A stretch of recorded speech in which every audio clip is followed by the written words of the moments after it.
Videos देखने के लिए सब्सक्राइब करें जनसत्ता.com, बेल आइकन दबाकर पाएं लेटेस्ट नोटिफिकेशंस।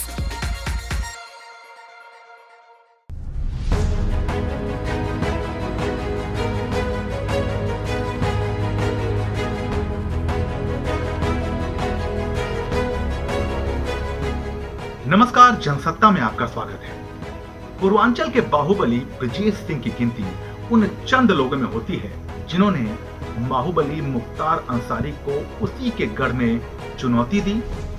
और तो और कहा यहां तक जाता है कि उसने डॉन दाऊद इब्राहिम के इशारे पर मुंबई जाकर जेजे हॉस्पिटल शूटआउट कांड को अंजाम दिया। जनसत्ता में आज बात ब्रजेश सिंह की।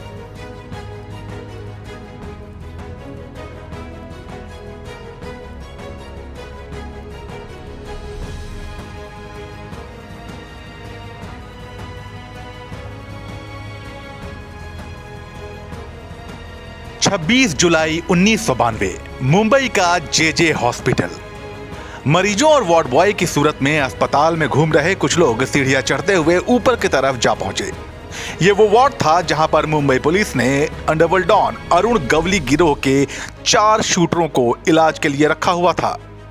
उन दिनों बॉम्बे में चर्चा थी कि इन्हीं चारों ने डॉन दाऊद इब्राहिम के बहनोई इब्राहिम पार्कर की हत्या की थी।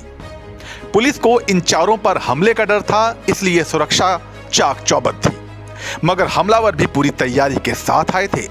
देखते ही देखते जेजे अस्पताल में AK-47 की गोलियां चलने लगी। शिकार बनने वालों में अरुण गवली के 4 शूटर तो थे ही, पुलिस के 2 हवलदार भी इसका निशाना बन गए। जांच पड़ताल के बाद मुंबई पुलिस ने पूर्वी यूपी के ब्रजेश सिंह पर मामला दर्ज किया। वही ब्रजेश सिंह जिसे पूर्वांचल के बाहुबली मुख्तार अंसारी के साथ लोहा लेने के लिए जाना जाता था।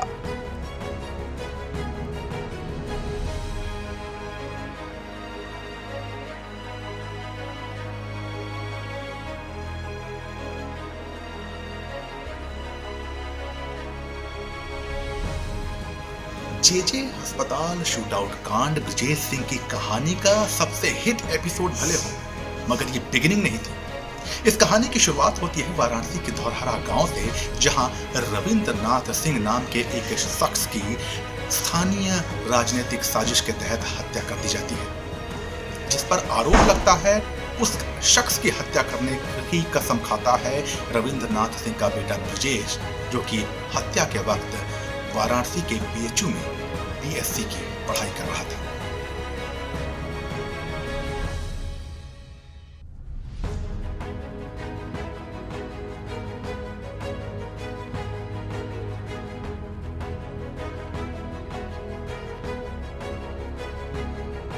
उन्नीस 1986 में चंदौली जिले के सिकरौरा गांव में एक साथ 7 लोगों की हत्या हो गई।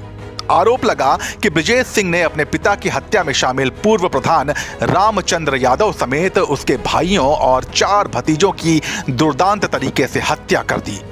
पुलिस ने ब्रजेश को गिरफ्तार किया और जेल भेज दिया। वहां उसकी मुलाकात हिस्ट्री शीटर त्रिभुवन सिंह से हुई, जिसके पिता और भाइयों की हत्या जमीन संबंधी विवाद में कर दी गई थी।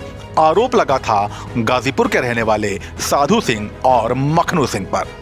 इन दोनों को मुख्तार अंसारी का राजनीतिक गुरु कहा जाता था। यही वजह है कि जब ब्रजेश सिंह गैंग ने इन दोनों को मारा तो मुख्तार अंसारी के साथ उसकी सीधी दुश्मनी हो गई।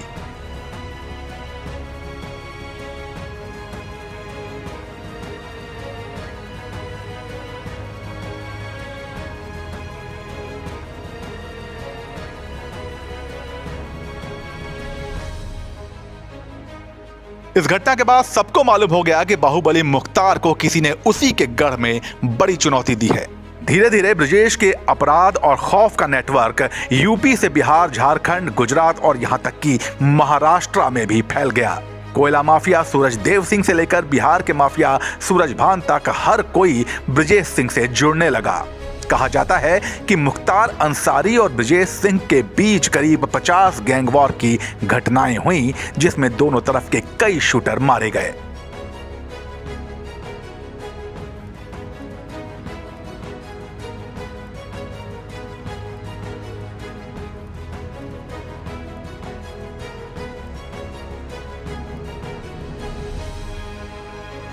29 नवंबर 2005 को ब्रजेश सिंह के राजनीतिक संरक्षक कहे जाने वाले विधायक कृष्णानंद राय की हत्या कर दी गई। आरोप लगा मुख्तार के शूटर मुन्ना बजरंगी पर। इस घटना के बाद ब्रजेश सिंह भूमिगत रहने लगे। कहा गया कि उनकी मौत हो चुकी है, मगर 2008 में जब पुलिस ने उन्हें गिरफ्तार किया तो पूर्वांचल की धरती एक बार फिर से थर्रा उठी। हालांकि एक एक करके ब्रजेश सिंह पर दर्ज मामले अदालत में खारिज होने लगे और ब्रजेश ने एमएलसी का चुनाव जीतकर राजनीति में डायरेक्ट एंट्री भी कर ली।